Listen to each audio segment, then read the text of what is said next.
Railway अपघातानंतर भाजपच्या खासदार स्मिता वाघ दुर्घटनास्थळी पोहोचल्या। दरम्यान गाडीमध्ये काहीतरी प्रॉब्लेम होता, धूर आल्यामुळे आग लागली असं लोकांना वाटलं। रेल्वेचा स्पीड कमी झाल्यानंतर लोकांनी उड्या घेतल्या अशी माहिती स्मिता वाघ यांनी दिली आहे।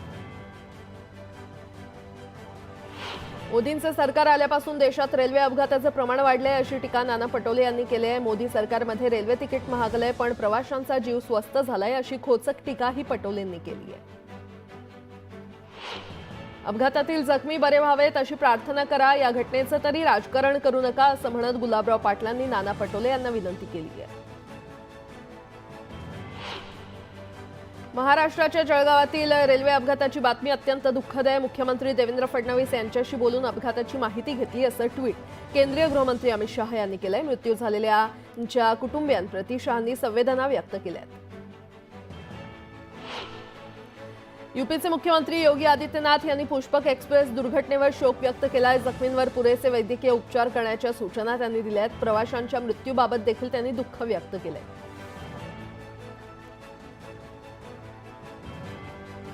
आणि आता एक मोठी बातमी, खंडणी आणि हत्या प्रकरणातील आरोपी वाल्मिक कराड आणि इतर आरोपी सीआयडीला शरण येण्यापूर्वी बीडवरून पुण्याला गेले होते का असा सवाल उपस्थित केला जातोय। त्याबाबतीत पुष्टी देणारे 3 आलिशान गाड्यांचे सीसीटीव्ही फुटेज समोर आलेले आहेत। 30 डिसेंबरच्या रात्री सोलापूर धुळे राष्ट्रीय महामार्गावर 3 आलिशान गाड्यांमधून आरोपी पुण्याला गेल्याची चर्चा आहे। बीडच्या मांजरसुंबा येथे एका हॉटेलवर जेवण त्यांनी केलं, तसंच एका पेट्रोल पंपावर गाडीत त्यांनी डिझेल भरलं। याच गाड्या धाराशिव जिल्ह्यातील पारगाव टोलनाका इथे रात्री साधारण 1:30च्या सुमारास पास झाल्या। या गाड्यांमध्ये बसून आरोपी गेले अशी चर्चा आहे। तसंच याच आलिशान गाड्यांनी आरोपींना फरार होण्यास मदत केल्याची देखील शक्यता आहे। पाषाण इथे सीआयडीचं ऑफिसला शरण येताना ज्या गाडीतून वाल्मिक कराड आला ती गाडी देखील या ताफ्यामध्ये होती। आणि या संदर्भात अधिक माहिती देत आहेत आमचे प्रतिनिधी सुरेश जाधव आपल्यासोबत जोडले गेलेले आहेत। सुरेश, काय अधिक अपडेट?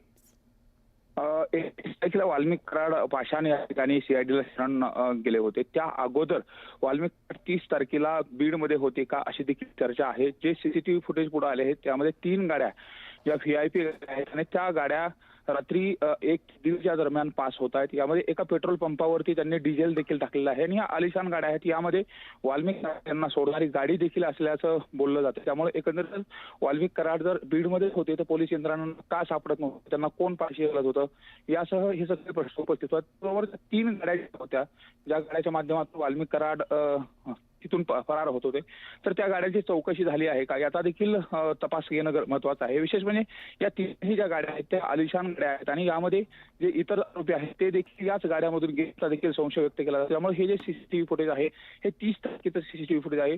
विशेष म्हणजे सोलापूर धुळे राष्ट्रीय महामार्गावरती एका पेट्रोल पंपावरती त्यांनी डिझेल देखील गाड्यामध्ये टाकलेलं आणि एका धाब्यावरती त्यांनी जेवण देखील केलेलं आहे।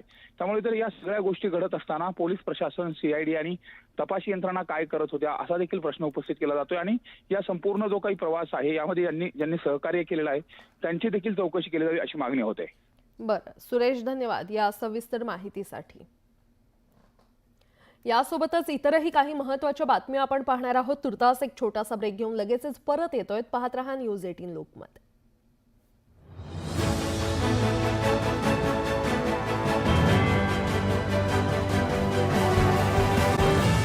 ब्रेकनंतर आपलं पुन्हा एकदा स्वागत। उर्वरित बातम्या पाहूयात।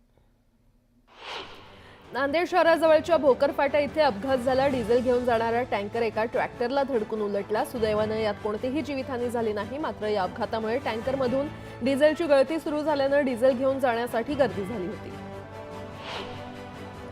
राष्ट्रवादी काँग्रेस शरदचंद्र पवार पक्षाचे आमदार उत्तम जानकर ईव्हीएम विरोधात दिल्लीमध्ये एल्गार पुकारणार आहेत। 25 जानेवारीपासून म्हणजेच निवडणूक आयोगाच्या स्थापना दिनीच जंतर मंतरवर सरकार विरोधात निषेध आंदोलनाला सुरुवात करण्यात येणार आहे। बीड जिल्हा विशेष न्यायालयानं कराडला 14 दिवसांच्या न्यायालयीन कोठडीमध्ये पाठवलं। मकोका अंतर्गत गुन्हा दाखल असल्यानं वाल्मिक कराडला पुढचे 6 महिने जेलमध्येच राहावं लागणार आहे। हल्ला झाला त्या रात्री सैफ अली खानला रुग्णालयामध्ये घेऊन जाणाऱ्या रिक्षावाल्याला केलेल्या मदतीची परतफेड म्हणून सैफ अली खाननं पुरस्कृत केलंय। या रिक्षा चालकाला सैफ अली खान तसंच त्याच्या कुटुंबियांनी तब्बल 51,000 रुपये दिलेले आहेत।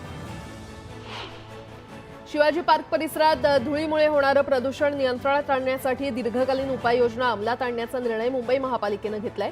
धूळ नियंत्रणासाठी मातीवर सातत्यानं पाणी फवारणं यासारख्या अल्पकालीन उपाययोजना करण्यात येणार आहेत. बेस्ट उपक्रमातील भाडेतत्वावरील बसगाड्यांची सेवा तात्काळ बंद करावी. बेस्टचा स्वमालकीचा ताफा वाढवावा अशी मागणी बेस्ट कामगार सेनेनं केली आहे. यावेळी कामगार सेनेनं आपले 20 मागण्यांचं निवेदन दिलं. अभिनेता सैफ अली खानवर चोरट्यानं चाकू हल्ला केल्यानंतर खबरदारीचा उपाय म्हणून सैफ अली खान आणि करीना या दोघांनाही मुंबई पोलिसांनी सुरक्षा पुरवली आहे. याशिवाय सैफ राहत असलेल्या इमारतीची खासगी सुरक्षा देखील वाढवण्यात आली आहे. येत्या शुक्रवारी आणि शनिवारी म्हणजेच 24 आणि 25 जानेवारी रोजी रात्री पश्चिम रेल्वेनं प्रवास करणार असाल तर ही बातमी तुमच्यासाठी महत्त्वाची आहे. या 2 रात्री मिळून पश्चिम रेल्वेच्या 277 लोकल रद्द करण्यात येणार आहेत. या दरम्यानच्या 4 एक्सप्रेस देखील रद्द करण्यात येणार आहेत. राज्याच्या सार्वजनिक आरोग्य विभागामार्फत राबवण्यात येणाऱ्या राष्ट्रीय वृद्धापकाळ आरोग्य शुश्रूषा कार्यक्रमाअंतर्गत गेल्या वर्षभरात 10,49,251 वृद्धांवर उपचार करण्यात आले. ही वृद्धापकाळ सेवा अधिक गतिमान करण्यात येणार आहे. भायखळा आणि बोरिवलीमध्ये बांधकाम बंदी लागू केल्यानंतर या भागातील हवेच्या गुणवत्तेमध्ये सुधारणा झाली होती. दरम्यान समीर ॲपवरील नोंदीनुसार बुधवारी मात्र भायखळा आणि देवनार इथे वाईट हवेची नोंद झाली. राज्य परिवहन महामंडळाच्या बसमध्ये ज्येष्ठ नागरिक, अपंग आणि इतर सवलतपात्र प्रवाशांना देण्यात येणाऱ्या स्मार्ट कार्ड यंत्रणेत बिघाड झालाय. त्यामुळे प्रवाशांना तात्पुरते कागदी पास देण्यात येत आहेत. अनेक ज्येष्ठ प्रवाशांकडे पास नसल्यानं त्यांना प्रवासामध्ये अडचणींचा सामना करावा लागतोय. पुण्यात गुइलेन बॅरे सिंड्रोमचे 24 संशयित रुग्ण आढळलेले आहेत. आता काही रुग्णांच्या तपासणीमध्ये कॅम्पायलोबॅक्टर जेजुनी हा जीवाणू संसर्ग समोर आलेला आहे. न्यूरोलॉजिकल सोसायटी ऑफ पुणे या संस्थेनं या संसर्गासाठी दूषित पाणी आणि अन्न कारणीभूत असल्याकडे बोट दाखवले. नाशिक जिल्ह्यामध्ये 1 लाख क्विंटल तर अहिल्यानगर जिल्ह्यामध्ये 23,000 क्विंटलची आवक झाली. लाल कांद्याला कमीत कमी 1,300 रुपयांपासून 2,500 रुपयांपर्यंत दर मिळाला.